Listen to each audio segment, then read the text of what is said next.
m'appelle Marina et je suis chocolatière Bean to Bar. Mes tablettes ont beaucoup de choses de différentes par rapport aux autres chocolats. Déjà, j'ai des cacaos qui sont uniques, exclusifs.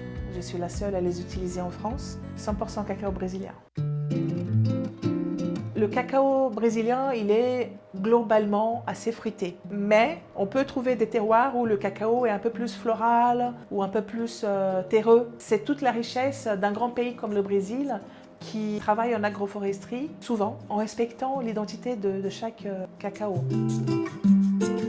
Tout commence au moment où j'ai choisi les producteurs de cacao avec qui je veux travailler. Ce sont des cacaos à 100% issus de l'agroforesterie. Ce sont des chocolats purs, donc il y a 2 ingrédients à chaque fois, du cacao et du sucre. Je ne rajoute pas de lécithine, pas de beurre de cacao rajouté et pas d'arôme artificiel. Une fois que les fèves sont triées, on passe à l'étape de torréfaction. C'est là où rentre mon savoir-faire, qui est de savoir préserver l'identité de ces fèves et de sublimer telle ou telle note aromatique. Et c'est lors de la torréfaction que nous allons commencer à sentir les arômes de chocolat. Quand le cacao est torréfié et froid, il faut concasser le cacao. Et d'un côté, il y a la peau qui va sortir et de l'autre côté, il y a le cacao qu'on appelle grué. Je mets le grué dans les meules. Après 48 heures de broyage en moyenne, je sors le chocolat de ce meule en pierre. Je laisse ce chocolat durcir et je mets à maturer pendant environ 6 mois pour stabiliser les molécules aromatiques et laisser le chocolat se reposer un peu.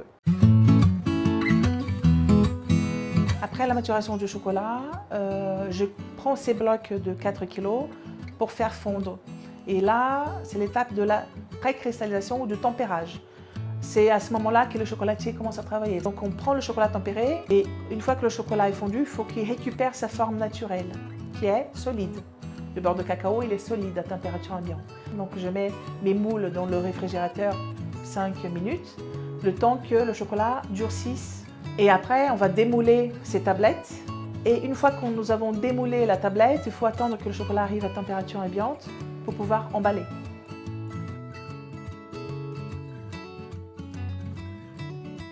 J'aime bien présenter la biodiversité brésilienne dans mes chocolats, comme la tablette à la goyave, au cupuaçu qui est un fruit cousin du cacao, ou tablette manioc aussi avec des flocons de manioc.